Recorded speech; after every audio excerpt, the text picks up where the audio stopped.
имам Абу Ханифа рахимахуллахның да қалай намаз оққаны есіме түсіп кетті. Соны айта кетейін. Ясин сүресін оқиды екен, Ясин сүресін бастайды. «Вамтазул яума айюхал мужримун» деген аятқа келген кезде тұрып қалады. «Вамтазул яума айюхал мужримун». Ей күнәһарлар, тақуалардан бөлектеніңдер, жәннатқа баратындардан бөлектеніңдер. Сендер жәннатқа түсе алмайсыңдар деген сөз ғой. «Вамтазул яума айюхал мужримун» деген осы аятты оқып, имам Абу Ханифа тұрып қалады, көзіне жас шығады. Ойланып қалады, мен қай топтан екен дейді. Ертең маған солай айтылса не істеймін, мен құрдым ғой дейді. Біттім ғой мен, ертең кет, әрі кет, тақуалардан бөлек тұр деп айтылса не істеймін. Аяттың әрі қарай аятты тыңдаңыздар. «Әләм ахад илейкум я бани Адам». Ей адам баласы дейді, Аллах Тағала айтады да ертең қияметте. «Әллә табуду шайтан». Шайтанға ибадат қылмаңдар, шайтан артынан ермеңдер деп мен сендерге айтпап па едім дейді. «Ва ни'будуни». Маған құлшылық қылыңдар, мен айтқан тыңдаңдар деп айттым ғой сендерге дейді. «Хаза сирату мустақим». Міне нағыз тура жол сол еді ғой дейді. «Валақад адалла минкум жибиллан касира». Сол шайтан сендердің көпшілігіңді адастырды ғой дейді. «Афалам такуну тақилун» дейді. Ойланбадыңдар ма дейді. Алланың менің аяттарыма ой салмадыңдар ма дейді. Қарамадыңдар ма дейді мен аяттарымды.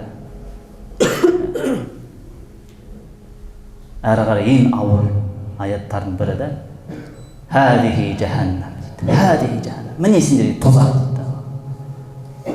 Күнәһарларға айтып жатыр да. «Хадихи жаханнам». Міне сендерге тозақ дейді. «Әлләти кунтум туадун». Сендерге уәде етілген дейді бұл дүниеде. Тозақ бар деп айтты ғой, қорықпадыңдар ғой дейді. Міне сендерге уәде етілген тозақ мінекей дейді. «Ислауха лияума бима кунтум такфурун» дейді. Бүгін кіресіңдер осы тозаққа дейді. Кіріңдер дейді да. «Бима кунтум такфурун». Қарсы шыққандарың үшін.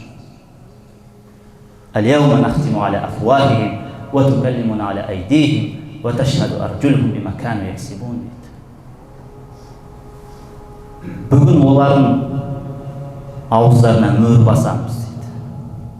Ауыздарын мөрлеп тастайды. «Ва тукаллимуна айдихим». Олардың қолдары сөйлейді.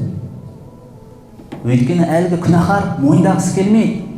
Жоқ, мен Алла олай істемедім, мен бұлай істемедім, менің ниетім мынандай болды, мен мынаны қаладым, мен оны мойындамаймын, ананы мойындамаймын, еш нәрсені мойындамаймын деп жатқан кезде «Ал-яума нахтиму аля афуахихим». Аузына мөрді басыңдар дейді. Аузын мөрлеп тастайды. «Ва тукаллимуна айдихим». Екі қолдары сөйлейді. Ол былай істеді, былай істеді, былай істеді, мынандай күнә істеді, мынандай күнә істеді деп. «Ва ташхаду арджулухум бима кану яксибун». Кейін аяқтар сөйлей бастайды. Олар не істеді? Қаяққа барды, аяқтар сөйледі. Мөр алынғаннан кейін әлгі адам жылайды да, күнәһар. «Ей, менің денем, ағзам, менің мүшелерімсіңдер ғой, менің денемсіңдер ғой.